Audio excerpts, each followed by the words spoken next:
It was only after you wrote the book, I would like to add, that you got the credibility in publishing to actually get glasses and truly become a publisher. Well, to be fair, you didn't know me back then, but I did wear glasses for the first 25 years of my life. Yeah, but were they thick framed ones like the ones you have on right now? They were 10 times thicker than this. I mean the frames, not the lenses. Oh, much thicker. Oh, interesting. Okay, yeah. Good. All right. Like, they would weigh like several pounds. Because it was like they were like glass lenses with heavy frames.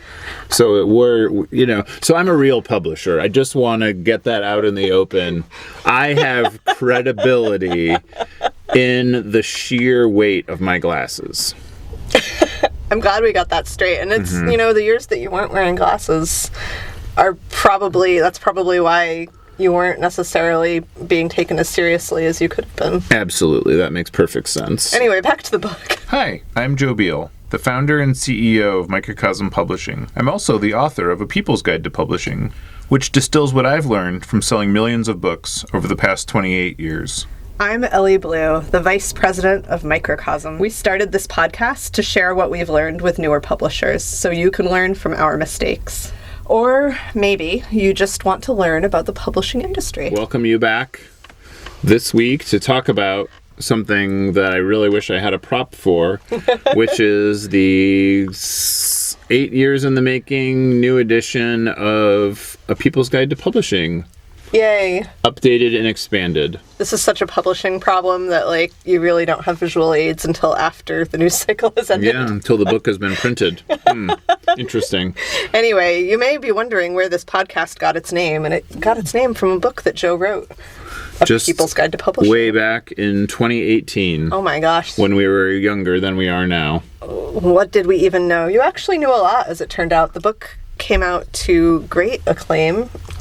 Shocking acclaim. Well, you say that like you're asking a question. Why don't you tell the story of the book? So, I was innocently trying to be a publisher, as I have for 30 years, when Elly suggested that both my frustration in my role as constantly being brought in as a consultant and then not having my ideas implemented, as well as realizing how much I had learned way back then at only 22 years experienced, and then said, why don't you write the definitive book about all that you know about publishing, because that book doesn't exist in a layperson terms that is readable. And I said, why would anybody care what I have to say? They kind of don't really care what I have to say when they ask or I tell them, so why would they care if it's in a book? But as Jane Friedman frequently says, books provide credibility still, and they make you into an expert on a topic. Though, for what it's worth, I think in this case, I was an expert on the topic, and it was my first experience in life of not having imposter syndrome when I wrote that book and realized how much I knew. But so it's entirely Elly's fault. Or responsibility. You can thank her now or later. Or, if you have any stones to throw, though, just throw them in a different direction. Yeah, towards me, I guess. No. Throw them into the river. It'll be cathartic. Oh, yeah, you can raise the river as it drains. Yeah, so the one thing, I don't know, yeah, it was a weird thing to write that book because, as I was explaining to my friend the other day, I do every single thing wrong in publishing, but people want to know what I think because what I do works. So I think it's that duality of I'm completely self-taught. I came in with no education. I didn't have an internship or a mentorship. I just tried and failed and tried until I figured out what works. And then I wrote a book about that and those principles, and then obviously it was different from all the other books. Our industry is run by billionaires and conglomerates. At Microcosm, we wanted the freedom to independently sell our books easily pay royalties, manage our inventory, and understand our business all in one place. That's why we've been using our own software since 2001. Now, we want to share it with you. Working Lit is the only business success software that is created and owned 100% by publishers for publishers. Join Working Lit and get the agency you need to help your business grow. Visit workinglit.com to try it for free. Did the book, and immediately Kathy and Barons from Portland State University bought it at Wordstock, or I don't know if it was yet the Portland Book Festival. And she described it as the best thing she picked up that weekend. And then she brought it back to Portland State University and said, like, we should replace the textbook with this book. And then they did. And then that was kind of like a storm that began where lots of other colleges did the same thing. I was offered a paid position on an advisory board for a larger publisher. I began being brought in as an expert in all kinds of places that had treated me like a petulant child up until that point in my career. Suddenly people wanted to know what I had to say. I was getting near daily fan mail. I actually met my best friend because of this book.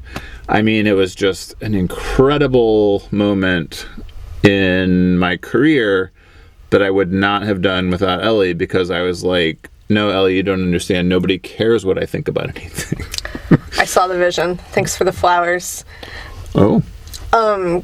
I guess, like, what do you think it is about the book that resonates with people? Because there are more books now that are, like, there books have come in that are kind of I don't want to say copycat, but other people have seen that there's a market for I think books for lay people about publishing, and I don't actually think there are. I don't think there are any other, but I don't think anybody has made an earnest effort to try to do that, partly because I think they see that it's hard. So there's essentially two genres of book that are, or there's three genres of book that are available.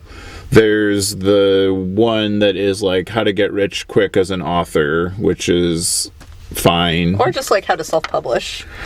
That, yeah, but it tends to be framed more as the former. It does tend to be framed around, yes, income and how much income you can earn. Fair enough. And then and there's like an underlying presumption that publishers are thieves and you don't need them and they cheat you and like you're tired of being rejected, et cetera, et cetera. So like there's that. There's the truly technical books that are essentially textbooks, academic books that are very hard to read.